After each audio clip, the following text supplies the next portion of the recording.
Welcome everyone to Screams After Midnight. I am Peter, and joining me as always is Tim. Yo. And who's this? There's another person here. Welcome everyone from Attack of the Franchise. Oh, they can see you. Oh God, I should have worn makeup. Yeah, I'm Andrew from Attack of the Franchise. It's a not as famous podcast as this one, but famous. Much too kind to us. Is that the first time that anyone's ever called our show famous, Tim? Pretty much outside of. I mean, I could guess probably grab a rock and throw and hit somebody more famous than our Yeah. show. So.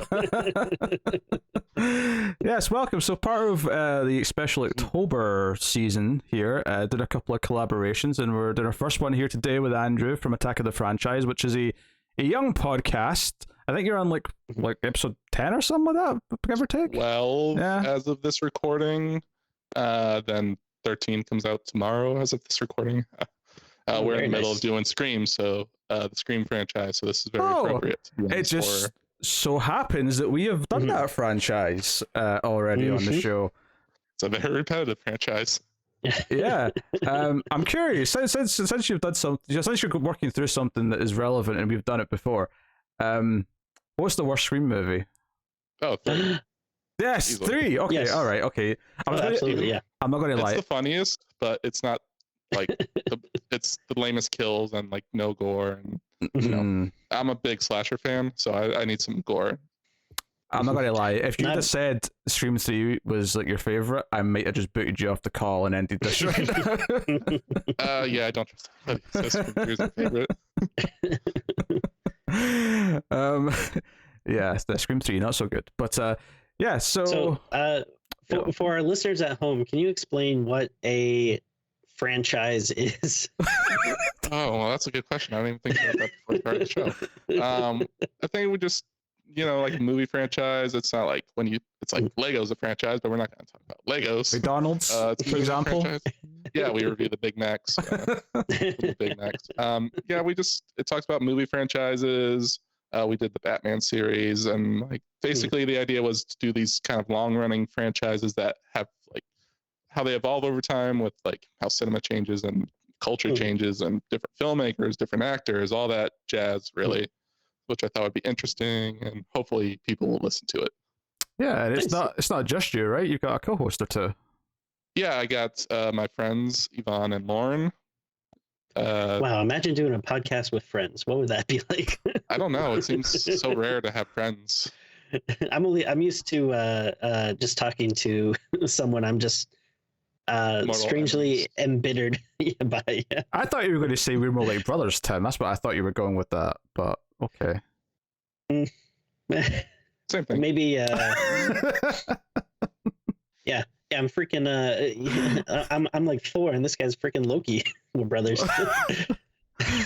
Very topical reference, Tim. So I gotta turn around and we're gonna stab each other when I'm not. Yeah, no, that's cool. So, I have a question. Pete, shut up. Shut up. I know it's your show, but shut up. That's just terrible. All of a sudden, someone else is here, and Tim wants to throw his weight around all of a sudden. Oh my God, he's big leaguing on your own show. This is this point is going to be relevant in a few seconds.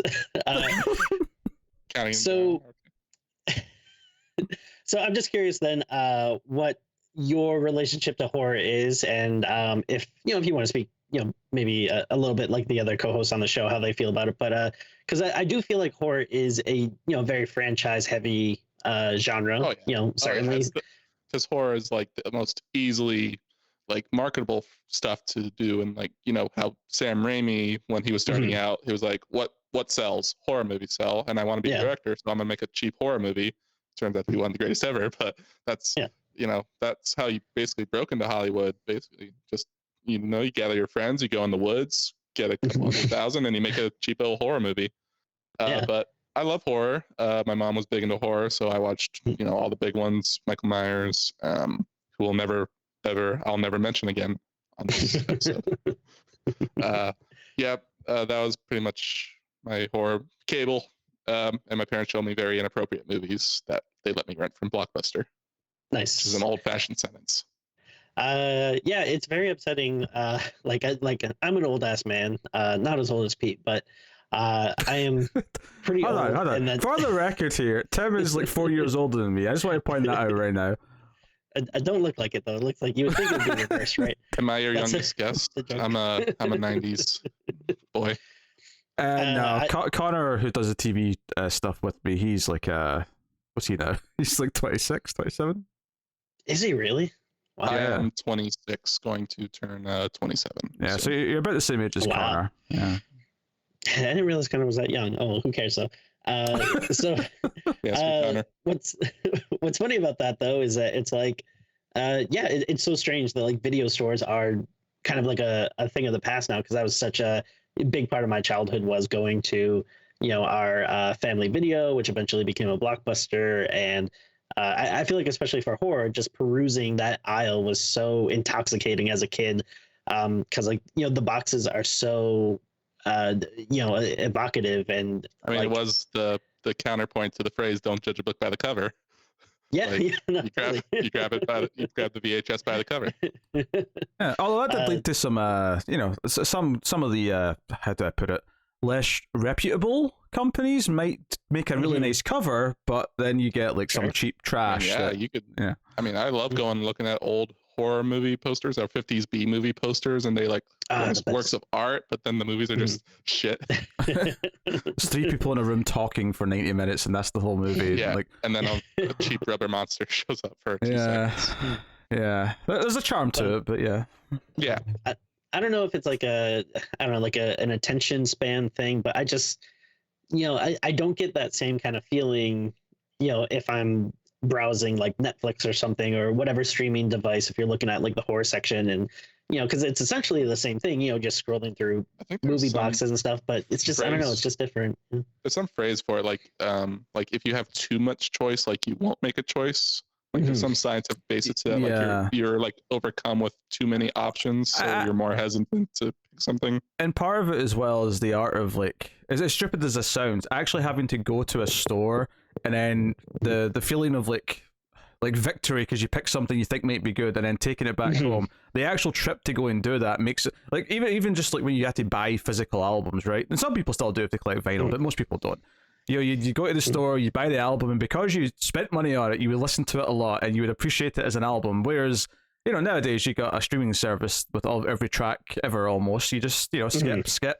I'm still a big physical media person in regards to movies. I have a whole shelf of movies over in that corner over there. I'd still prefer to buy a movie than watch it on streaming if I have the movie. It's not direct to Netflix. Me, I am as well, and then it ends up being kind of a pain on this podcast because like when a really good movie is coming out, like a lot of times you want to do it and be timely, but then I always like to wait to get it when it comes out on Blu-ray or whatever, and then it just really bugs me that the VOD service is always like available first like a month or whatever before, and that's it's like you just, I don't know, it just feels like you're being punished for being a physical collector. Yeah. And the quality isn't nearly as good as like a 4K Blu-ray or anything. Yeah. Or even a regular Blu-ray. Yeah. I've given up the fight though. I've given up the fight on the physical front. Well, I mean, I did, like, I only gave up because I found a quality that was good enough, which is like 4K on Apple is actually really good. Like it's like much better than a standard Blu-ray, which is, I can't see for most, like, I would say 4K on like Amazon is worse than a regular Blu-ray as opposed to right, whereas 4K on Apple is actually really good by and large. So I've sort of settled there as my kind of like destination for just buying stuff, especially since they go on sale for like $4. And it's like, okay, I will succumb to laziness. Like if I'm scrolling HBO Max or whatever and I see Beetlejuice, I'm not going to get up and go get Beetlejuice. I'm just going to click on Beetlejuice. Do you know what it is? It's video games that have ruined me, because see, when I switched to playing games mostly on PC, not having to put discs in made me never want to do it again. It just made me so lazy. That's fair. I get it. I get it. Yeah, I know. Times are changing. So anyway, the main topic of this show, other than just casually chatting horror with our guest, is that I had Andrew prepare a top 10 list, which you'll probably see in the title of the video, I imagine. I probably used that as the headline. which is top 10 movie killers. Now, we discussed this a little bit before we started, but I'll make this clear for the audience. I did not in any way define what that meant. This was completely open to interpretation, so whatever you've come up with is what the top 10 is.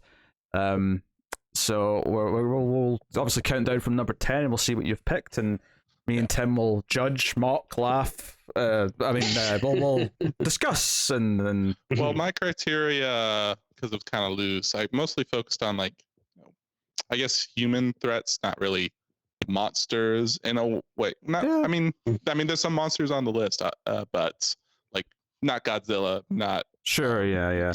So not the asteroid from Armageddon, or not the asteroid from Armageddon, not Ben Affleck in Armageddon, not Ben Affleck in general, but mostly. He's had to have killed someone in some movie, right?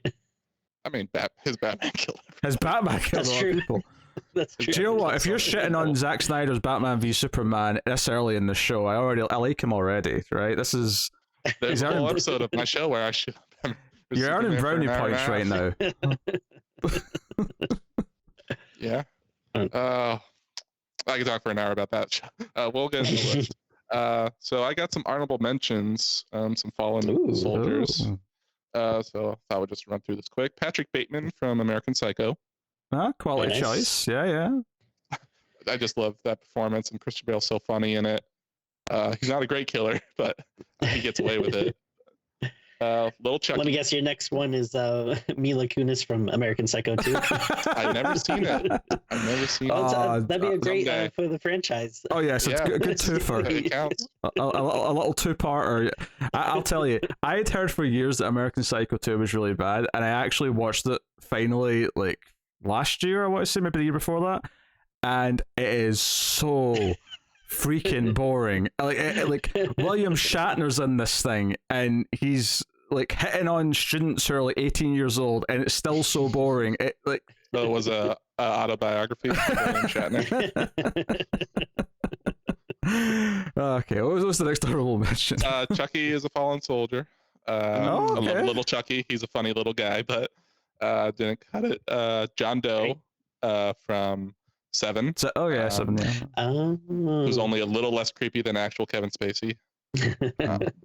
Zombies in general, all of them. Fast, slow.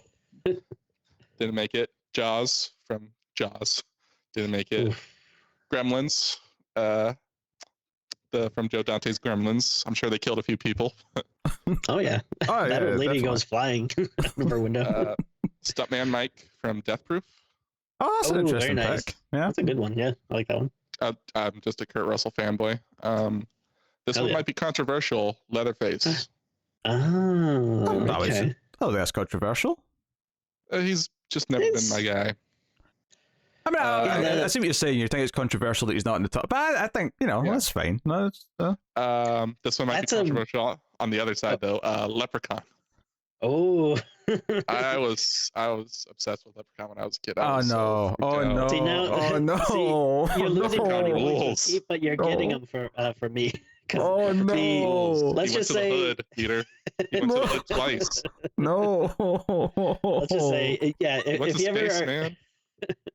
The Leprechaun franchise is a oft talked about subject on this show. Let's just say really? One of us is quite enamored by it, and the other one is wrong with his feelings about it. Really? That was completely unprovoked. I had no idea. Funnily enough, we're actually technically still working through it because we got one left. We got the newest one left to do, which we're doing this month. Returns. Yeah. Oh, that one's they kind of Halloweened it. They did the direct sequel. Yeah. So because the last one we did was Origins, which was the WWE. And that one was god awful. I'll agree with you, Pete, that is a bad entry in the franchise. All the other entries though is solid. No, that's shit. They're terrible. I've actually met Hornswoggle. He's a wrestler. I'm a big wrestling fan. I met him at the gym. I didn't take a picture of him because I'm 6'4" and he's a little person, and I didn't know how to do it. Oh yeah. I didn't know how we would pose. I'll say for his sake, I'm sure he's a fine actor, and I bet he would have done a good Leprechaun, but that script was just it was god awful. Oh yeah, it was garbage. Actually, hold on, Last I one. have to ask a question. I have to get the other one out of the way. Since Leprechauns come up, I have to ask. How do you feel about the boy? Just The boy? the film, the boy. That the one where he's in the wall? That's the one. Yes. I've only seen the boy 2, actually. I've never seen the Wow. Oh, Okay. that's interesting. Brahms, the boy. Yes. Okay, so you have some homework this Halloween season. You gotta seek out. Watch the boy. No, you don't. boy. No, you really don't. You don't. Here's what I'll say. I'll say that is probably the second most talked about franchise on this show. And let's just say one of the hosts is very enamored by it, and the other host, his feelings are wrong. But this is a very William Brent Bell supportive podcast. No, We it's not. loved No, his it's not. Shut latest up. Orphan entry. You loved Orphan First Kill. Don't deny it. Yeah, that was good, but that was the first good movie he's made. So I'm not having this. This slander that's coming out of your mouth. That's my list. Alright, any more honorable mentions before we? Nope. One last one. Ghostface from Scream. Okay, all right. He didn't get on it because there's a bunch of different people who. Technically it's not one killer. I mean, even in one movie, it's not one killer. It's usually two. If I was gonna pick one Ghostface, it would be Matthew Lillard because he's so funny in Scream 1. I can respect that choice. Yeah, but that's all the honorable mentions. So start proper with number 10. It's a little creepy clown called Pennywise. Ooh. Nice. Are you veering more towards the original or is this just like a blanket? Tim Curry one is a more scary performance because Tim Curry is just a scary guy in general. Absolutely. He's a treasure. I love him. But Tim Curry is great. That performance gave me nightmares. Believe it or not, I've still not seen the original miniseries. What? That's crazy. I know. So I want you to watch it because it's very near and dear to my heart, but I feel like you're not gonna like it. I haven't seen it since I was a kid, probably. Pennywise in the new one, I guess he's more threatening in a way, but I just think the idea of Pennywise is so good. Like he just feeds on your fear, and he's just scaring children, and he's targeting children, which is always like so terrifying because you picture yourself as a child and get lured into this creepy sewer by a clown. Yeah, like I specifically remember like seeing parts of the 90s miniseries growing up as a kid and it being on TV, and it really was just one of the most terrifying things, especially as a kid, you can see. And then it still creeps me out to this day. How do you feel about King in general? Are you a fan? Do you read any of the books, or do you seek them out? Or I've seen most of the King adaptations. Haven't really read any of the source material. Guessing he's very hit or miss because the ending where he's a parasitic spider from space is a little out there. I'm a huge King head. That's not a phrase, Tim. Stop trying to make that a phrase. People say it all the time. Well, actually, I guess the technical, I think that's more slang term, but he actually does call like the people that read his books, he calls them constant readers. He'll usually address them in the books, but I love King. I'm a huge fan. I am almost about halfway through his new book, which is pretty good so far, Fairy Tale. But yeah, I think it is like one of my favorite books. It's probably my favorite King book, aside from the Dark Tower stuff. I mean, it's the one where he was just on mountains of cocaine and got every single thought out into one book, right? Yeah, what I'll say, like a lot of like the weird like cosmic or trippy stuff in it, I think it actually works really well in the book, but yeah, it's really hard to portray on screen. Yeah, I don't know. It's a shame. I mean, we've talked about it. Like, we've had some long episodes on the show about the two movies that came out. I still pretty much like the first one. It's not perfect in my eyes, but kind of the '80s little kids on bikes movie. Yeah, the clown. But the second one was kind of trash. I still want to like it. I want to find like the good parts in it, but I hate to be the angry fanboy at times, but I don't know, that movie did kind of make me mad. it's just like weird, like I don't know, like attempts at humor and Yeah, the this humor is was bad. The ending where they just roast Ghostface into yeah. becoming a clown baby. Yeah, that's something like me and my friends joke about a lot when they're just yelling at him like, "You're a clown, you're a clown." You're a clown. You're a clown. Yeah, And that then- was so bad. It didn't need to be 3 hours too. That was no. Oh god, it was so long. Yeah, it was so long. yeah. And 'Cause then, sorry. I was gonna say I was because I was like I like the first one well enough, but I'm a little mixed on it because I think the horror parts are actually kind of the lamest part of it. Sure. Mhm. You know, I like the kids, That's I like fair, the yeah. characters, I like the kind of the feeling that they all have. Yeah. But Andy Muschietti, who's the director, I just kind of feel like his horror stuff is really kind of generic, spooky jump scare Mhm. kind of shenanigans. And It was so- either those and Mama, right? Mama's the other Did one, he do yeah. Mama? Yeah. And he's doing the scariest movie yet, The Flash. I forgot he was doing that. That went through so many directors that I forgot. But is anything as scary as all the things Ezra Miller may have potentially done in the last 2 years? I mean, I don't know. So I don't really understand like how like this probably isn't the show to get on it, but like Yeah, this is going off topic like- very quickly. like Yeah, we can get back on topic. We can't get into Ezra Miller's crimes. I just have a quick question because Pete, you're up on the latest gossip as always, but Uh-huh. like wasn't he wanted by the FBI? Like they came out and said like, oh, he's sorry for what he's done and he's like talking to WB stuff and now, but it's like, okay, that's fine, but like wasn't he like wanted like by the FBI? Like I don't know. Did that just did I misremember that or did that just like go away for some reason? I think that was the thing. Also, I should probably correct you and say they, not he, because he's Ezra Oh, I'm Miller's sorry. is non-binary. Yeah. They, Oh, apologies. I didn't Yeah. know. Sorry.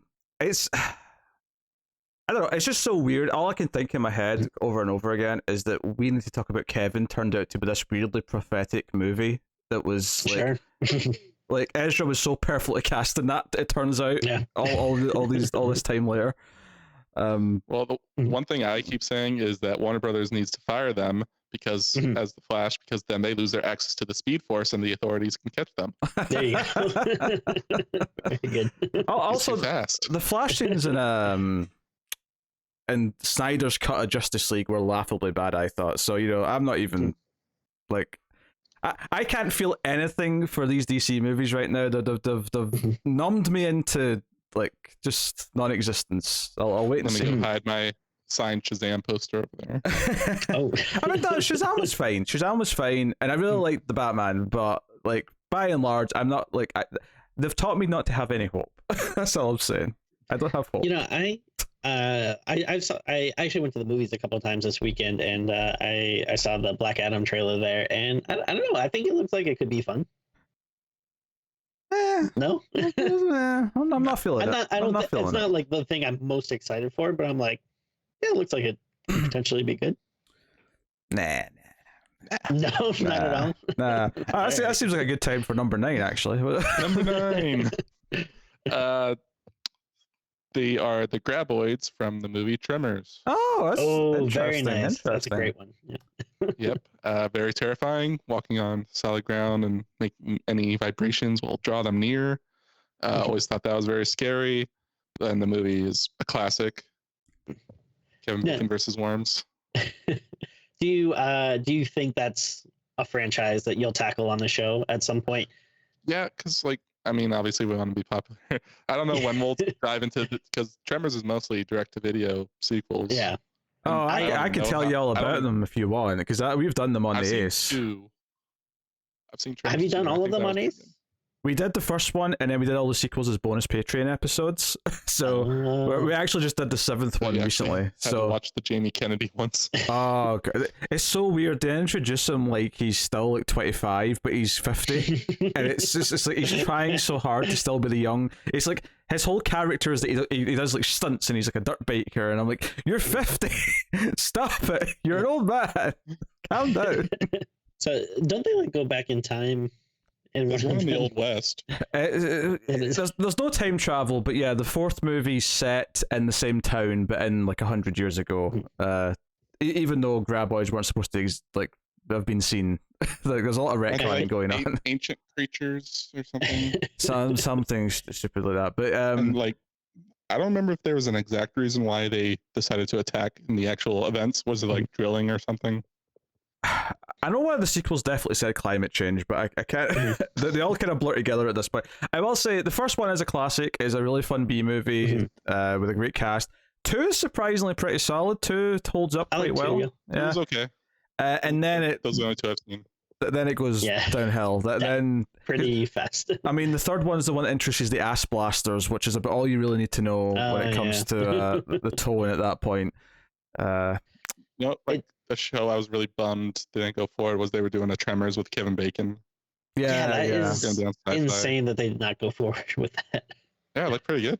Yeah, because one of the things you'll notice in the sequels is that they keep finding ways to reference his character in some way, like his daughter or someone that knows him will be in it, and it's like, oh yeah, we know Valentine. It's like, yeah, you can get Kevin Bacon in your shitty sequel, yes, but that's very clear. Well, they do that like franchise thing that I love, where like Andrew, I don't know if you appreciate this, where you have like one big movie with like a notable star. That you can never get back for the other movies, so the franchise just slowly starts to become about like some side character in the first one. Like, I mean, that's the classic Halloween deal where Jamie Lee Curtis didn't come back, and then they made it about her daughter. And I remember Sinister 2 recently did that. Like they killed Ethan Hawke, and then it's just some random his friend. It's like how a sheriff or something. Yeah, it was like the sheriff in the first one who was like a very bit part, and then he becomes like the main character, and then of course like. Yeah, like Phantasm, where it slowly becomes about Reggie, the like ice cream truck driving best friend. Yeah, but Reggie's the coolest character though. Tremors does that with he was cool. The guy from Family Ties. Michael Gross. Yeah, Gummer. I mean, the second one still has Fred Ward, so they still have the second star. In the first movie, but then the third one onwards, it's just Gummer. It's just Gummer and whoever else they can get. And don't forget about of course, the big one we're overlooking, but American Pie. How Eugene Levy just is like Stifler's like Stifler's extended family and like all of his cousins and his aunt's brothers cousins. I just love like for some reason like tree. And like Eugene Levy is just always there, like for some reason just like whatever, the camp counselor or like principal or it's so weird. Why is Jim's dad somehow involved in all of these plots with all these people who doesn't know? I'm never gonna say no to more Eugene Levy. Oh, of course not. That's true. Yeah, that's a great point. Not that I've ever sat through the direct-to-video American Pie sequels, but maybe we should watch them sometime. The most awkward movie now. Tim, they're not horror movies, okay? I don't know. They could be pretty scary, getting your dick stuck in a pie or something. Stuck in the pie? I don't remember that part. I don't know. Something gets stuck in something. I wouldn't mind like everything today is about like, we're gonna do the horror version of this. Like we're gonna bring back Fantasy Island, but it's gonna be the horror version, or we're gonna bring back the banana splits, but they're terrifying now. So like, why not bring back American Pie as a horror franchise? Sure. American Horror Pie. Scream or something. Yeah, get Ryan Murphy to do it. It's about these teens trying to lose their virginity, and Ghostface keeps stabbing them while they're about to have sex. Well, they have to lose their virginity because a killer's trying to sacrifice virgins, or that's kind of the plot to Cherry Falls. I mean, that's the opposite of normal. That's subverting the trope, because the trope is usually whoever has sex is fair game. Yeah, that's fun. Going by slasher movie rules. So the It Follows type. Yeah. But yeah. All right, what's number 8? Number 8 is Predator from the Predator series. Okay. I can't be mad at that. That's a good one. No. Yep. Like the sense of honor and like the way he hunts, and you just, because the first one's so good because it starts off as this cheesy 80s movie, and it turns out that these guys are completely outclassed by this one lone hunter. Yeah, I've always described it as it's basically a slasher movie, but instead of a group of idiot teenagers, you have the best of the best, like the most badass men who've ever walked the earth, and they can't deal with this like killer. That's to sell. To use a wrestling term, to put over the Predator as the biggest and the baddest. Predator's great. Yeah, Predator's the Hulk Hogan of. I bring this up all the time, which the first movie is great. It's obviously a classic, but like I've weirdly seen Predator 2 so much more just because like I feel like it was strangely on cable all the time growing up. And I don't know if you had that experience, Andrew, but like to me, it just seems like that was always on like TNT or TBS like every afternoon for some reason. No, Like, I always avoided Predator 2 because like the reputation was that it was bad. And I'd seen the Alien vs Predator movies, but we're going to cover the Predator franchise soon. oh, nice. So I'll be interested to see what you think of it. Okay. I actually watched it for the first time, and I was like, "This movie is so sweaty." Yeah. Oh, it's very sweaty. Do you know, I love Predator 2.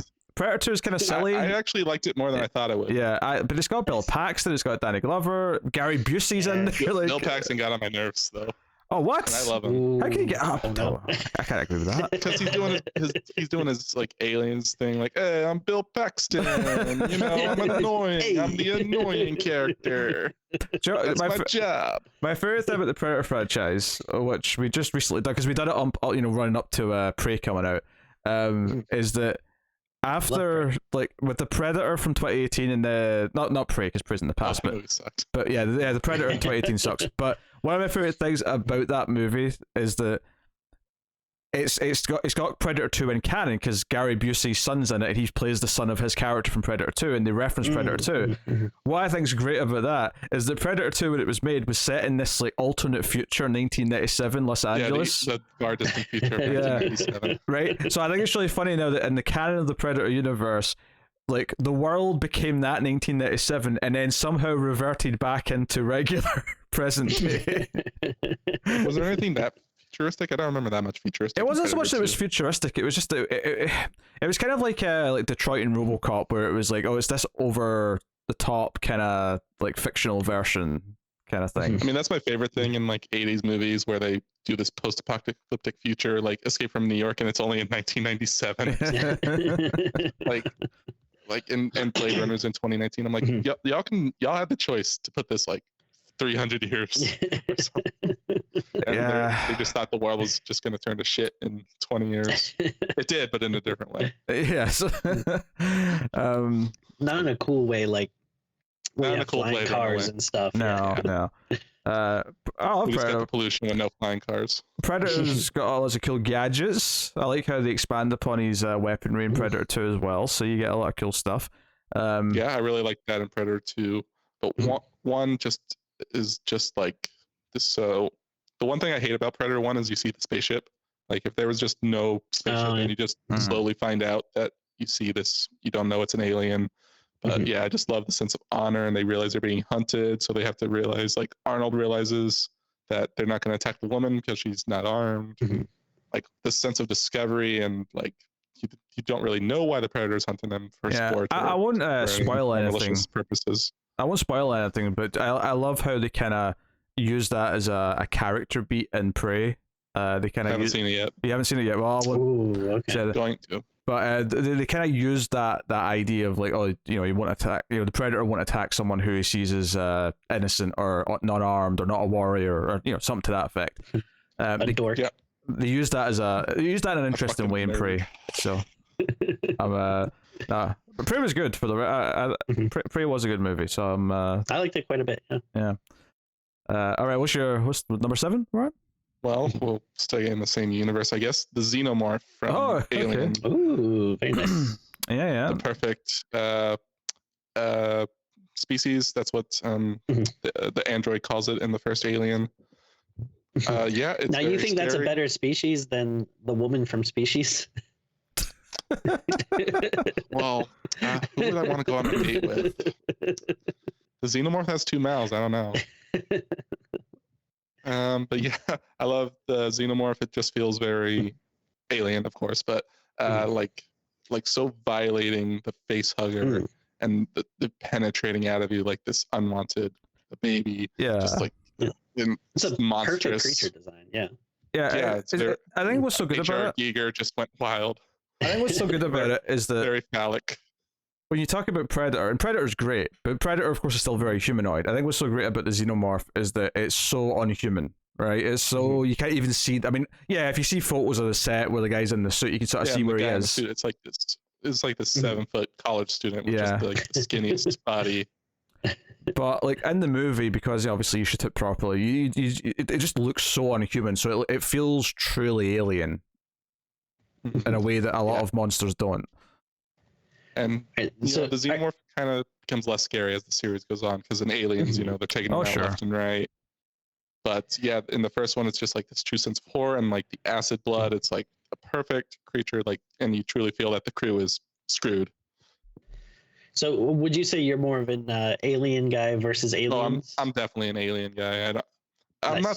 Aliens is good, but I love James Cameron, but yeah, I was just never that much into Aliens. I'm 100% with you. I like it. I totally get it's why people like it. It's a fun film. There's lots of great special effects, but yeah, Sigourney Weaver's great. Yeah, but Great to me, action Alien icon. is just like the perfect like space horror, like haunted house, like and space version of that kind of movie. So scary.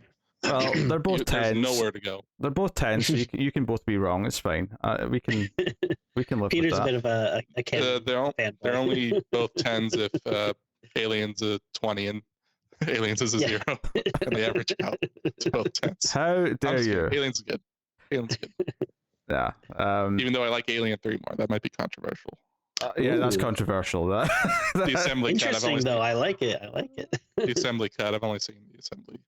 The assembly For the cut record, is better, but yes, Timmy. Oh yeah. Well, just for the record, for like unpopular opinions, I actually kind of like Alien Resurrection. I know it has a bad reputation. I mean, this might affect my viewing a little bit more, but I always remembered it as being kind of bad and kind of cheesy, and there's definitely like some pretty cheesy parts in it. But I saw they were doing a special screening at, I think it was like UCLA out here or something, and I went with a friend, and they had I forget who it was. They had a guest speaker, maybe like someone that did like effects or something. Maybe I don't remember. I don't think it was the director, but I could be wrong. Maybe it was like the writer or something. No, not the writer. Because that would be Joss Whedon, right? Didn't you read that one? Resurrection, yeah. Yeah. Okay. Yeah. No. Yeah. So it wasn't the writer then, but they had someone there and they were telling stories, and actually had a blast watching it in theater with like a big crowd. It was super fun. That is way. it a so bad it's good kind of deal? In some respects. Parts. It does have parts, yeah. It does have legitimate good parts. It has a visual style. I'm kind of into Alien Resurrection until the last 20 minutes. The last 20 minutes. There's a point where Ellen Ripley falls through the floor, and then the rest of it I think is trash, and I hate it. But there's most of it I can kind of get into in this weird kind of, because it's Jean-Pierre Jeunet who directed it, and you can sort of like feel some of that French kind of style in the way it looks and the way it feels, compared to some of his other films. So, yeah, it's interesting, but Alien 3, I think it's got its moments. Obviously, Fincher's a very good visual director, and there's some great visuals in it. I think ultimately, even if it was the best thing ever, I think what it does right at the start was always going to piss me off. Yeah, if you're a fan of Aliens, like a big fan of Aliens, like they kill Michael Biehn in the first frame. Yeah, it's like it's just like this was really your choice. Like, you could have just went with a different lead character and just made it completely separate from Aliens if you wanted to, but you know. All right, so that made me think of a question that I'll lob at you, Andrew, because it involves like franchising and rebooting and stuff. So I'd be interested to see what your take is. But they were talking about before. I think Pete, what's his face, the District 9 guy, Neil Blomkamp. Yeah, he was going to do the direct Aliens sequel. Yeah, so obviously, you have a podcast about franchises, so I'm sure you have some deeply held beliefs about like what a franchise can and can't do. Like, does that feel cheap to you when they like just like cut off a large swath of continuity and just say, okay, yeah, forget those movies, like we're just doing a sequel to this? Like, obviously, like Halloween, is a big example. Yeah, that's the one I was going to mention. Halloween did that like 6 times. Yeah, Halloween's done it multiple times. It's insane how many. Halloween 3, and then they were like, ooh, We fucked up. Let's go back to Michael Myers. I love with Halloween how there's like a branching chart you can do to show that it's like a choose like your own Terminator. path. You can choose your own like sort of like you can do 1, 2, like 4, 5, 1, 2, 6, 4, 5, 6. right? As a series. I'm a big Halloween fan. You can do 1, 2, H2O, Resurrection. Yes. Or you could do 2018, then Kills. yeah, or you could do the remakes if you really like Rob Zombie movies for some reason. If you're a I weirdo, completely forgot to right? That's the sort of thing. And then 3's off on its own little island somewhere, just chilling, doing its thing, right?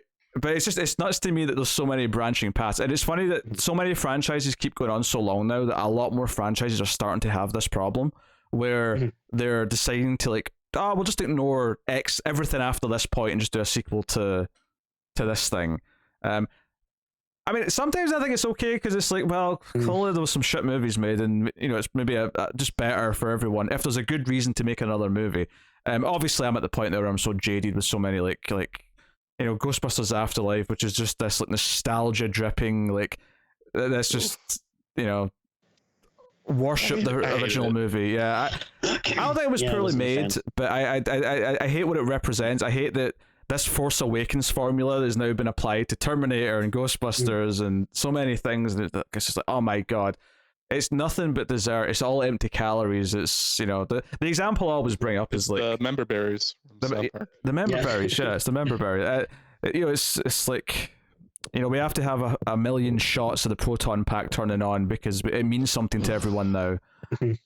Kind of that thing. Movie was the most nostalgia baiting thing I've ever seen, and I saw The Force Awakens. The Force Awakens was first though, so it kind of got away with it a little bit. But then, you know, once we see a few more examples, then it was annoying me. Yeah, like I don't need to see the stupid training bot that Luke interacted with one time. Like this nostalgia. Like that last Jurassic Park movie that came out was terrible, right? Didn't see it. But I kind of almost like I got to the point where it was so bad that I started enjoying waiting for just because Jurassic World, the first one, was already it was already very much the Force Awakens of Jurassic Park. They somehow that came before the Force Awakens. That was another crappy nostalgia fest. I mean, I didn't even hate that first one. Kind of worked. Maybe it's because Jurassic Park's the first movie I ever saw in theaters, so the nostalgia of that one kind of worked for me to a point.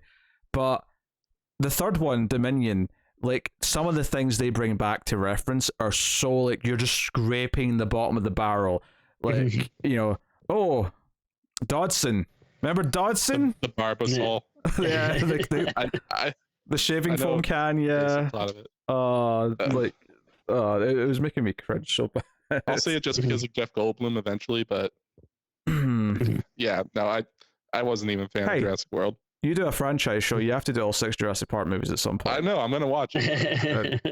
They're gonna handcuff me to the couch, but is part of the reason why you wanted to do the podcast is like you had a reason to finally like watch like some of these like bad entries in these beloved franchises?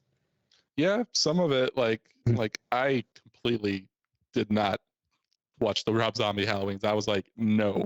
Wise choice. I don't blame you. You cannot remake Halloween. And I did watch the first 5 minutes of it, and it was these you know, really loud Rob Zombie redneck type characters yelling at each other. And I was like, you missed the point by a mile. 100%. Oh yeah. So if you want to ever see an impassioned discussion on that, or I think that might be the angriest review I may have ever done on this show with that movie. Having to revisit it for the show. Jeez. Yeah, whale stuff. So back to the Xenomorph. Yeah.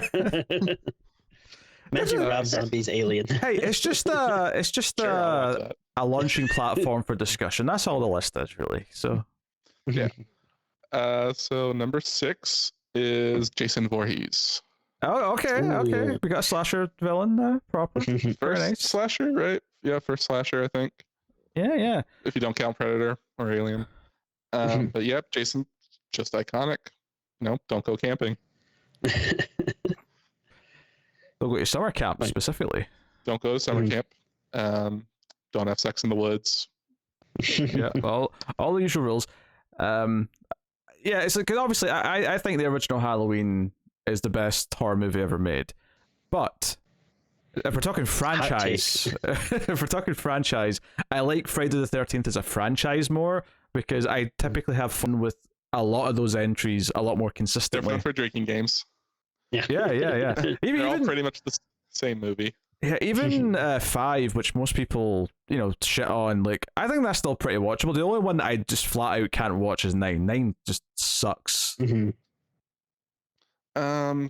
Jason looks so cool in it, though. I love the opening of 9, where they're like people are finally competent. Oh, the sting going after operation? Jason. Yeah, I'm like, It's an interesting finally. idea. That's like something I always love. Like when they finally just get off their asses and stop waiting around for these slashers to kill everybody. Oh yeah, the opening 15 minutes is fine, but like the rest of it, when he's like a demon jumping from body to body, is not my. The ending redeems it for me. The clock. Okay, all right. We got. It's hard not to get excited about that. We've got a Jason Goes to Hell apologist. I didn't think I'd see the day, but here we are. I don't think I've seen it all the way through. Just to be fair. I know I've said this before, but like I had weird ideas like in my head growing up of like things like you can and can't like, and for some reason it always stuck with me like that you had to be either a Freddy guy or a Jason guy. Like you couldn't like them both, and like I liked the Nightmare on Elm Street movies, so like growing up, like I barely watched any Friday the 13th movies. Like obviously when I got a little older and was like, getting more into different franchises and horror stuff and everything, like I, eventually made my way through them. And, there's some entries I'm not super hot on, but there's some that, I like quite a bit. We're both big Jason Takes Manhattan fans. Oh yeah, here, of course. He punches a guy's head off. How could you not? I think it's a controversial one. Some people aren't crazy about it. People think it's a bad movie. I think it's great. I think it's one of my favorite sequels. I think it's just because he doesn't take Manhattan until. I think that's it. Yeah, people don't like.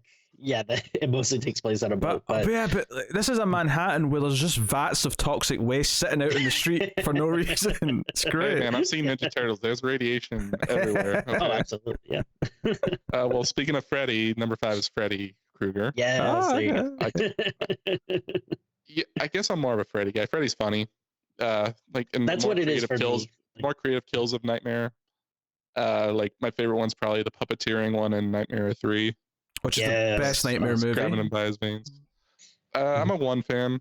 1 just feels like. I mean, 1's great. I'm not going to argue with 1, but they get campier by 3. Yeah, 3. Well, like 2, 3. Well, 2. They all get campier. 2 is where it goes off the rails. 2 is such an interesting one because it's like I always heard like bad things growing up about it, like and I always says like, oh, it's the gay one and stuff, but I like in the last couple of years that it's kind of like seemed to like taking some of that like stigma back, and that it's still not like the best entry in my opinion or anything, but I like that it's a more of an interesting watch now than it used to be. Like when you look at it through that lens and sort of looking at it as like the idea that there was just a couple of key people involved with it who were putting in a lot of not even gay subtext, just like straight up like allegories and things like that, and it is interesting to look at now. I like number 2 actually. I heard it was bad too because it breaks lore, because Freddy can just pop out in the real world and just kill people whenever. Oh yeah, I like the effects of it, like when he's popping out of his friend. Whoever wrote it had no idea what a Nightmare on Elm Street movie was supposed to be. Like that's very clear. I think I hear Robert Englund back. They were going to make a stunt guy, and they were like, "Wow, he sucks. We got to get Robert Englund back."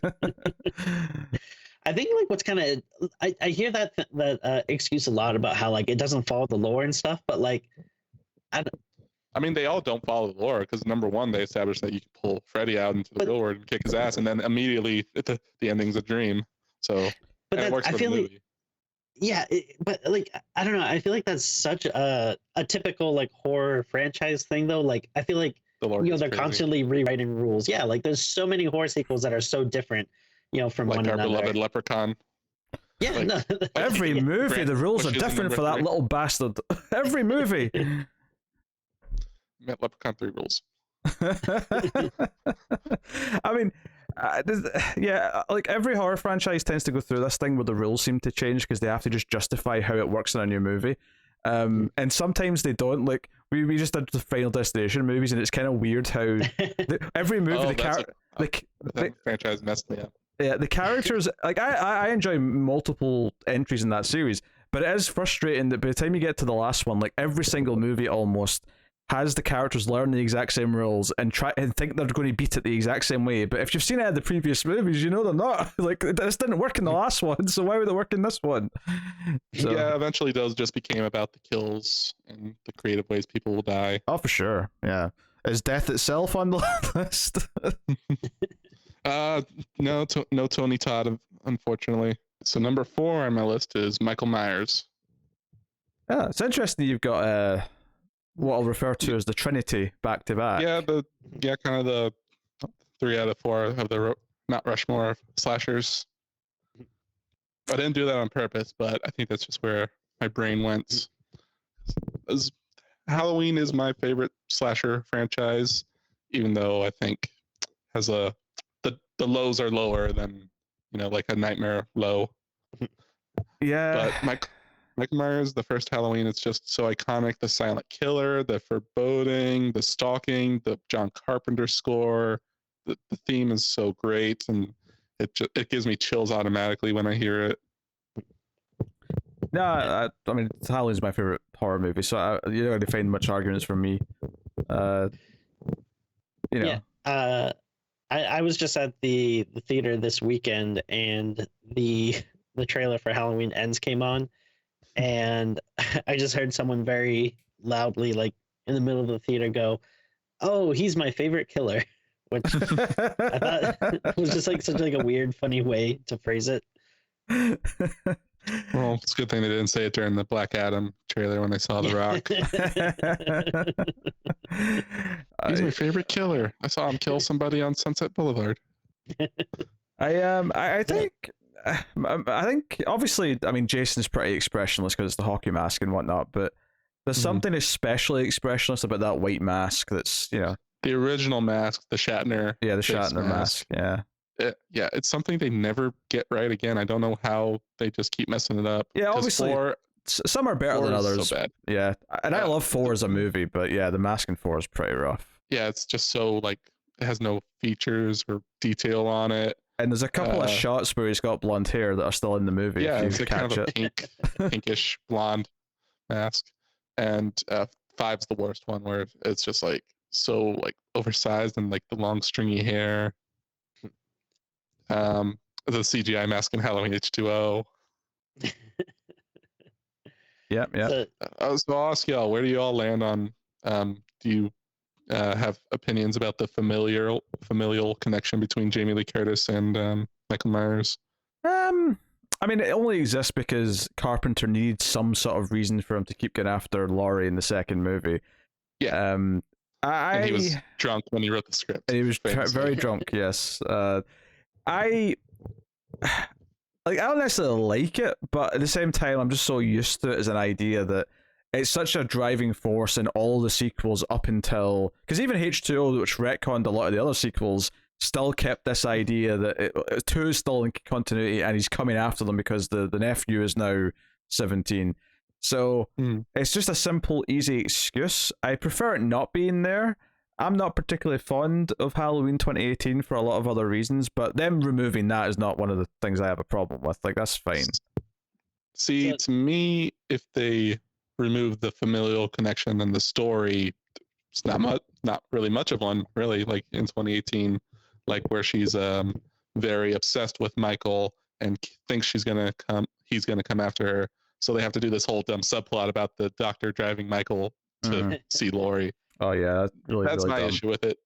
I think, well, I mean, it might be kind of a hot take, but I actually do kind of like having them as brother and sister, for basically like what you were just saying. Like, if you're gonna have Laurie as like the focus of the series, which a lot of the movies want to do, especially this new trilogy, like to me, it takes away the randomness if they're not brother and sister. Like because just like you need some type of driving force for and making this epic final confrontation, like how they do in the marketing for this new one. It just doesn't really line up because this guy doesn't really give a crap about this one girl he tried to kill in the 70s. I always like the shape being someone who doesn't really have any kind of simple, understandable motive, because that's part of what makes him scary. Is like, why is he killing that's why, people? You know, that's why he's on the list, because like especially in the first one where you don't really get a sense of why he's doing what he's doing,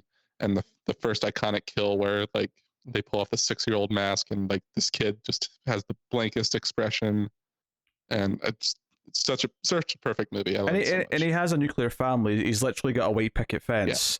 And he's just doing this for no reason. Because the scariest thing ever is that, you know, whenever there's any type of murder in real life, people try to blame something. Oh, he listened to this type of music, or he watched these types of violent movies, or whatever. Because the scary idea is that there is no reason. He's just evil incarnate. Like that's that's terrifying. my problem with the zombie version. Yeah. Oh yeah, because it's like, this, his mother's a stripper, family. his father's a drunk who beats him, his sister's something, I can't remember what she was, but you know, everyone was something. What is the what's like the speech that is it Ludacris gives in Halloween Resurrection? Oh no, you're thinking Busta Rhymes. Busta Rhymes, yes. Busta Rhymes, sorry. I remember Trick or treat, motherfucker. What does he say? Like Michael Myers, it's not a sound bite or something like that, or that movie's trash, but I have a soft spot for it. It's very watchable trash, because at least it's a silly, like, it's really that funny. Opening rules though, funny. with the in the insane asylum with Jamie Lee versus Michael. It should have been the whole movie. Actually, I think what's so funny about Halloween Resurrection is it's really funny to watch now, because the whole movie's about streaming on the internet in a time when that wasn't really a thing and couldn't be done properly, and now it's such a normal thing that Twitch is this insane platform now that everyone's on, and like Resurrection exists in this little time bubble where they're claiming they're streaming something live, but like that wasn't really that much of a done thing, and there's mobile phones, but one of the characters is notably got an extra device for texting that's separate from the mobile phone. Very, very specific window in time that movie was made in. That I think really makes it funny to me. yeah, it's very bad, but like it's you hang out with a couple of friends, order pizza, maybe have a few drinks or something. Hey. It's watchable. It's still better than like 7 of the Hellraiser movies. For sure, yeah. Hellraiser franchise should be in your future, and you will be miserable. It's on there. That's another blind spot of mine. I haven't seen any Hellraisers. Oh, the first one's great, but then but And enjoy 1/10 of them. it has. Once you get to number 4, though, What's the one with in space? That's 4. Yep. Why they always It go to goes- space in 4? Leprechaun went to space in 4. Hellraiser. Jason was classy. He did it at 10. Yeah. Jason X. Yeah. Yeah, classy. Go at 10. That's classy. Yeah. Right. What's number 3? Number 3 is the T-1000 from Terminator 2. Oh, okay. Yeah. Like, he can change into anybody. You get the knives, just the relentless pursuit of him, like when he's chasing down, and he seems so personable at first, and then he just completely switches to Terminator mode. And Robert Patrick is so great in that movie. I just love it. Terminator 2, I probably have seen that movie the most of any movie. Yeah, I think was, and comparing him to Arnold in the first movie, the idea with Arnold is that he could do the voices, but obviously Arnold walks into a room, he still looks kind of big and clunky because he's Arnold, he's this big muscly dude. Robert Patrick, the whole idea with T-1000 is that he is so unassuming, he can blend in, he can just look like a normal guy until he's not, and then yeah, because that was the original pitch for well, I'll just reveal it. Number 2 is the T-800, Arnold. Lance Henriksen was the original, because it's just supposed to be this unassuming guy, just can fit in the crowd. But I don't know, Arnold just fits as this like hulking, like unstoppable force. You believe he's a machine. Nothing. You believe he's a robot. And he's gonna just do his mission. Yeah, no, the story makes no logical sense why it's a 6'4", 250 pounds of muscle Austrian man. Well, like this infiltration unit. The story with Arnold in the first movie was that he didn't want to be the villain, so he wasn't going to do it. But then he started talking to Cameron and said, "Hey, whoever you get to play the Terminator, make sure they do this and make sure they do that." And he had all these opinions about how the role should be played, to the point where Cameron just eventually said, "Arnold, you sound like you've got a lot of opinions about it. Maybe you should do this role." And it kind of came out of that. But yeah, Lance Henriksen did audition. Obviously, he got a small part in the movie, but he did audition originally for the Terminator himself. Yeah, Arnold's just so perfect. That's his perfect role. Just this robotic. He's like that scene in the nightclub where he's just moving like a shark through the crowd. Just like his singular purpose to find this one woman, and it's so terrifying that this thing is gonna come and kill you, and he's never gonna stop, no matter. You can't plead with it, like Cowrie says. You can't. No pity, no remorse, and he's just not gonna stop until he does what he needs to do. Yeah, I never heard Tim's opinion on Terminator movies, because that's something we did over in the Sci-Fi podcast. So what are you feeling, Timmy? So, like I think most people around my age, like, T2 was huge. Is like, I don't think I saw it like when it first came out, but just the marketing and the buzz, and it's one of those things that gets parodied. They do parodies of on every show is inescapable. And I forget when I first saw it, but I'm pretty sure I saw T2 before the first Terminator. I have a funny way of doing it, because when I was a kid, Terminator 3 was coming out, and I loved Arnold, and my parents were like, "Oh, you should watch Terminator 2." So I watched Terminator 2. They were like, "Oh, you should probably see Terminator 1 before you see Terminator 3." So then I watched Terminator 1, and I watched it like the whole time, waiting for Arnold to turn into a good guy. Oh, yeah. It just never happened. Yeah. So it's funny. I mean, 2 is, I think it's a great film, but it is very different from 1. And I guess maybe even kind of they rule in different ways. Yeah. So I forget when I actually saw 1 for the first time, but obviously as more of a horror guy than a sci-fi guy, I do really like that one, because it is it almost operates kind of like a slasher film, it's a slasher action movie. So it's really good, and it's I feel like it gets overshadowed by 2, which I mean rightfully so. 2 is great, but nothing can compare to Genesis, though. That is shut up. That is horrifying. My laptop. Yeah, that's a horrifying movie if I ever saw one. I like Terminator 1. That might be the angriest I've ever been at a movie. When that movie ended, I just turned to my friend like, "What the hell happened? What, like, where was the T-1000? Because like they went back in time, and the Terminators were sent back at the same time." And my friend, who had no knowledge of Terminator movies, just listened to me rant. That movie was just like an absurd couple of hours of weird fan fiction mashed together. It was horrible. Terminator 1, like, I would describe as a cyberpunk horror movie, and like when I was a kid, I preferred T2, but the more I've grown up, the more I have grown to prefer Terminator 1. Like, I love T2. T2 is a great movie, but T1 is like perfection. Like, it's like the Alien versus Aliens argument, like whether you prefer more horror or action. And bizarrely, with Terminator, I actually flipped the other way, where I think Terminator 1 is the better movie. It's Terminator 1 is so perfect, and it ends in like this perfect little closed loop. Yeah. And Terminator 2 is awesome, and like special effects and action are great, but then you get into the weird time travel thing, and it doesn't make quite sense when you line it up. But like, that's the point of the movie. No fate but what we make. But I think 1 is so perfect. There's just something so intimidating about Arnold in that first movie. And T-1000 is intimidating, but in the first movie, it feels more like a oppressive horror, as opposed to the second movie, which is like, oh no, well, we got a good Terminator as well, so it's more of a fighting chance. The scary thing about it is like, they're just coming for you for something you haven't done yet. Yeah. And like, it's just so, you feel so much dread. Yeah, love it. Perfect movie. Yeah. So do you think that there is a possibility to ever do another good sequel? No. I do remember kind of They had 3 when it first came out, but I haven't seen it in forever. 3's not aged well. I remembered thinking 3 was okay, and then I watched it again like 2 years ago and was appalled at how bad it was. I think every subsequent sequel has made 3 look better in hindsight. Well, the funny thing is that I can understand the argument for that. Although that said, Dark Fate was definitely better than Genesis. I'm not.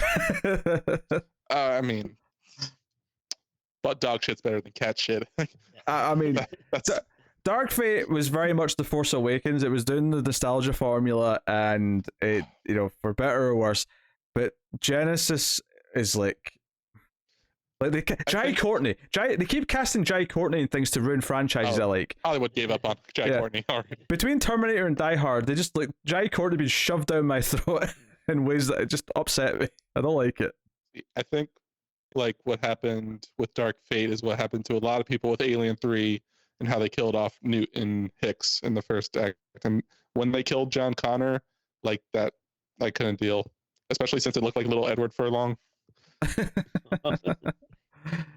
So as much as I like the first two, I wouldn't consider myself like a huge Terminator fan, or like not like a fan of the franchise. Like I really like those two movies, but yeah, I haven't even seen like most of the other ones. There only is two Terminator movies, Timmy.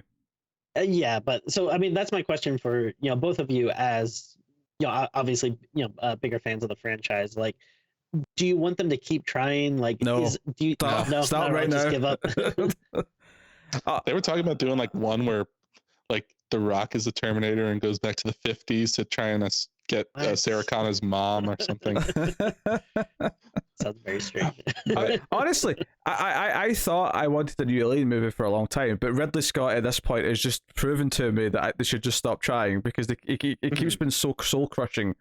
Prometheus and then Alien Covenant, I'm just like, oh no, stop this, stop, please, just stop beating me while I'm down. Oh dear. All right. Do you want my finger in the flute? You blow, I'll do the fingering, I believe is the line of dialogue. No, that's my jam, because I'm a Michael Fassbender fanboy, and like 2 Michael Fassbenders, very homoerotic androids. Like I'm there. Oh god. All right. Well, I have no idea what your number one is. So. Well, I think, Pete, I think maybe we should guess. Do a guess. Do like you 2 go guesses first, because I actually am pretty confident I know the answer. But why don't you go first? I'm trying to think of the obvious ones that's not been brought up yet. Why don't I give you like the sub genre of like what it is? Sure, give me a genre. What is it? I guess it would be a monster. A monster? I know. Yeah. Okay, I'll say The Thing. Okay, no, that's wrong. It is obviously the rump from Rumpelstiltskin. The rump from Rumpelstiltskin is my number one. I knew it. He's not Peter's right. He's not Peter's right. It's The Thing. Yeah, see? This is what you get, Tim. You made me guess and I got it right and humiliated you. You're humiliated. Look at you right now. Well, it's only because he hasn't seen Rumpelstiltskin yet. I'm sure after the pod he's gonna watch it and he's gonna. I'm gonna come back. It's gonna be the rump from Rumpelstiltskin and Brahms from the Boy. Yeah. Oh no. Number 1 and number 2. Terrible. I will say but Leprechaun will be on the list still. Yeah, Leprechaun's on the list still. I do only from Leprechaun 4. Check it out. Yeah. Oh, of course. Yeah, that's the best one. Oh, is it? That's the best one. Peter. It's a cyberpunk Leprechaun horror movie. Yeah, he has a lightsaber. And remember, he grows big in that one, and then he looks in his pants. He comes out of a man's penis. I have happily forgotten most of this movie. This is all sounding very alien to me right now. I'm not gonna lie. It is a bit like Alien. You're right. Yeah, they're on the same quality level. Both made by masters of the genre. Okay. Off the top of your head, who directed Leprechaun 4? I don't know, but do you want to know who directed Leprechaun 2? No, not really. I knew this at one point, but I can't think off the top of my head. Timothy Chalamet's uncle. Oh, really? 2. Okay, I did not know that. That's a bit of trivia. My favorite weird trivia that I just know for no reason. Ronnie Chalamet. That's how he broke into the industry. He got his uncle on the phone. He's like, "Hey, uncle, I want to be an actor. Get me a part. I need you to use all your Leprechaun 2 cred to get me a It's role." all nepotism. Call it in every favor you ever earned making Leprechaun 2. Call Warwick Davis, please. But yeah, John Carpenter's The Thing, number 1. Scary alien. Can turn into anybody. You never know who's the thing, what the thing wants, what is it exactly? Is it an alien? Is it a parasite? Does it have goals? Does it have any motivation? Is it intelligent, or is it just like acting on instinct and you can't trust the person next to you? I think it's just such a perfect premise and movie and creature, and the designs are so amazing. The effects. What's funny is it's probably the least human type of enemy in the sense that there is no physical form per se. It's it's just No, mimicking. you don't know if it has a physical form or not. I read a great fan theory once, and this is just completely made up, but it was fascinating to think about that the thing was designed as a way to fight the Xenomorph. That's an interesting theory. Yeah, like someone made the thing because it's something that the Xenomorph Michael Fassbender made the thing to stop the Xenomorphs he created. Because if you think of how the Xenomorph works and how it needs to impregnate a being, and then it couldn't do that to the thing because the thing just that's the funny thing about the alien. Like everybody calls it the perfect species. Like it can't procreate by itself. It needs other species to face hug. True. Doesn't need a mate though. Just needs to. I suppose that is the mate. But you need another species. Like you can't just be an alien and just like be a facehugger running around and then grow into a xenomorph. Lots of carnivores need other animals to exist to eat. So that's like I do love. They can procreate with other carnivores. I do love in any movie or like whenever there's like a mad scientist who's just like has some monologue with like look at this creature, and truly it is like nature's most magnificent being, and then it's always like just some big ugly blob with like tentacles. I just immediately thought of Lex Luthor and Batman versus Superman. Yeah, especially in older movies where it's like the 50s and they'll describe something as the most perfect thing, but then because the 50s it's this Frankenstein, especially in Young Frankenstein, like my perfect handsome baby Frankenstein. Yeah.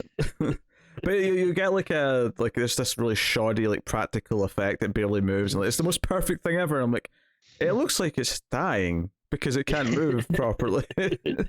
Like it's in pain. Put it out of its misery already. Come on. Oh dear. No, that's a good like it's not a weird pick, but it's an odd pick in that it's like a very different type of killer than a lot of the other ones that were on the list. Yeah. And like I just think that like taking over you is such a terrifying concept, and like do you know you're being taken over? Do you know that you're this thing now? Yeah, I was always curious about that. Yeah, like how much, if anything, is like still in there. Yeah, I think that's what's so terrifying about it. Like when you do the theories, like if Keith David is the thing at the end. Yeah, that's interesting. I saw it earlier this year when they like whatever put it out in some theaters or whatever. Yeah, they did a fandom thing. Yeah, which man, just it's so fun to see it on the big screen. Just there truly is like no special effects that have like been able to match it. It's just so amazing to look at, and it's wild, looking back on it and like thinking or realizing that like that it flopped. It was a bomb. Now it's like like most respected horror movies out there. But you know what the craziest thing? It got a Razzie for worst score. Like what? That's so like weird. One of the craziest scores. I can't even fathom that. weird bit of trivia, just because I happened to do this. I happened to watch this last night. I watched a film from Hong Kong last night called Yes, Madam, which is a Michelle Yeoh sort of like cop movie where she teams up with Cynthia Rothrock, and it's like both of their first roles. That sounds awesome. Yeah, it's a really over the top silly movie, but I had a blast watching it. But randomly, and I did not know this going in, it uses a few pieces from the Halloween score. Just at random, and it's not a horror movie though, so it has particularly the bit near the end when the chase really starts. It goes dun dun dun dun. Yeah, that bit. It uses that like 3 or 4 times when there's like a tense moment happening, and I'm like, "This is Halloween! What? Someone call Carpenter! This is outrageous!" So I don't know what the reason for that is, but it was, I was not expecting it. I just. So, Carpenter won't hesitate to sue somebody. I'm sure they paid for the rights. I'm sure it was story with that one Guy Pearce movie that like is basically just Escape from New York in space. Oh yeah, It's like I'm gonna that's sue the right. shit out of this Yeah. guy. But then That's he never right. sued the Metal Gear Solid people because he likes the games. yeah. Yeah, he's a Don't big mess with gamer, Carpenter. He wants his money. He's just He- a realist dude. He just wants to hang out and like play video games. Like all the more power. I mean, Yeah. he loves He to rules. he Well, he loves to talk about the residuals he still gets from Halloween. He loves boasting about those checks that he gets still for that movie. Oh dear. But no, it was a good top 10. Yeah. This was Not a stinker in the bunch. are there any notable omissions that y'all think? Oh, that's a good question. Well, of course, there's the monkey from Monkey Shines. Come on now. That's I would perhaps say the guitarist from Slumber Party Massacre 2 would be the first thing that comes to mind. Gotcha. well. I think there's in all seriousness, I think there's a very huge one that I feel like Norman a Bates. lot of people. Norman Bates, yeah. I think Okay. like that'd be a big one that would be on a lot of people's lists. Yeah, I don't know. I'm trying to think of like the other biggies. Like I guess maybe you could do Pinhead, but like I don't know. Like He's not really a killer per se. yeah, he's And you could do the Universal Monsters. Didn't do any of those really. that's true. Yeah. Yeah. I mean, you could also, you did sort of divert into thriller with Seven, but you could also, Hannibal Lecter or, characters Yeah, like didn't that. do Hannibal Oh, Lecter. Hannibal's a good one. There's definitely plenty of other options for exploration, but no, That's a pretty nice. good. It's a nice varied list. Well, I mean, yeah, 2 Terminators in a row, but I like. I mean, they're pretty awesome. And I probably was lazy with the positioning. no, I like that though. It's shows you're passionate about the franchise. Like I said, I don't think there's a stinker in the bunch, and yeah, led way for some good conversations. I don't know, Leprechaun Is was there anybody surprised it's next. not higher? Jason's at number 6. I would think that I was surprised Michael Myers wasn't a little bit higher, but but also you can't really beat the Thing. Like another great. I mean, it's Carter. pretty tough competition once you get into that top 5. I mean, it's not. Yeah. Mhm. Yeah. And you didn't. What's kind of funny too is you're mostly focused on on bad guys, but like you could have done like Ash from Evil Dead, who he's a good Ash guy, but he rules. Yeah. He does kill a lot of people. Yeah. I guess I was mostly focusing on villains. Yeah. I mean, I think that's kind of the nature of the course, but that would have been funny if you just. I mean, Indiana some Jones, he random kills a lot of good people. guy. Yeah. It's awesome. Yeah. I mean, this is a one that most people won't get the reference that I'm making here, but Yor from Your Hunter of the Future inadvertently kills about 5 civilizations over the course of that movie by accident. So, My goodness. yeah, he's high on my list. Of course, you could have done Telecom from Blackfish, the SeaWorld documentary. He killed a couple of people. I could have just put SeaWorld. Yeah. Yeah. Shouldn't make fun of that. He killed real people, so I apologize. Oops. Pete, what do you want to talk about now? What a segue. What do you want to talk about? Well, okay, we could pretty much wrap up, but I'll give Andrew a chance to plug his show a little bit, and Oh, well, first, thanks for having me. It was fun. Yeah. Y'all weren't mean to me, so that was nice. Next time. So yeah, next time y'all can roast me. My show is Attack of the Franchise. It's wherever you can find a podcast. We discuss movie franchises, not just horror, but we did just do the Scream series. So those are some fun episodes to listen to. And sneak peek, we're going to do the Predator series soon. So Nice. yeah, follow us on the podcast platforms and social media. You can find us. Oh yeah. Just I'll make y'all do the work. I'm not going to say the names. Well, sounds like a good time to dive in. It's almost well, by the time this comes out, I guess it'll be October, but we'll be knee deep in Halloween season, so people can load up on all the Scream episodes and Mm-hmm. see whatever you have after that. Yeah, I'll make sure there's a link to the show in the Thanks. I description. appreciate it. Both the video and the audio podcast version. But yeah. I'll make sure there's a link in my copy of The Legend of Zelda. And a link to the Amazon page for Leprechaun 4 in space. Yeah. I will do no such thing. I will do neither of these things. No. There's enough. That was links. my condition. You signed the contract for me to appear on the show. If I knew you were a Leprechaun fan, I would not have had you on the show. I'll tell you that right now. I told you there's more of us than you think. There's dozens of us. Oh man, 7+ billion people on the planet, and I find another Leprechaun fan. Like, what the hell? All right. He went to the hood twice. Okay. He went back to the hood. This has been a Screams After Midnight special. Of course, my usual rigmarole for finishing here. If you liked everything, like, subscribe, ding the bell for notifications. You can hit the super thanks button to support the show. You can, of course, go over to patreon.com/MailFuzzTV and support us on a monthly basis and help keep all the content coming. Please do check out Attack of the Franchise. And get us on Twitter at Screams Midnight. That about does everything. That's my condensed version anyway. So, Yeah, nailed down. You went right through it. Yeah.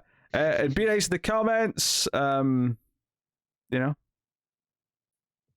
Andrew specifically. I mean, you don't have to be nice to us. Yeah. We're used to you being. Yeah, we don't give a shit. But be friendly down there. Yeah. And probably important to note that October we'll probably be doing extra episodes. Probably have some fun stuff. Who knows what we'll do? Maybe we'll do a live stream or something. Don't promise things that we can't deliver, Tim. Well, I'll do one if. And all those Amazon gift cards you're gonna give to people? Yeah. Shut your mouth. No, that's not happening. It's not a thing. I'm sorry. They can give me Amazon gift cards if they want. I'm not gonna argue.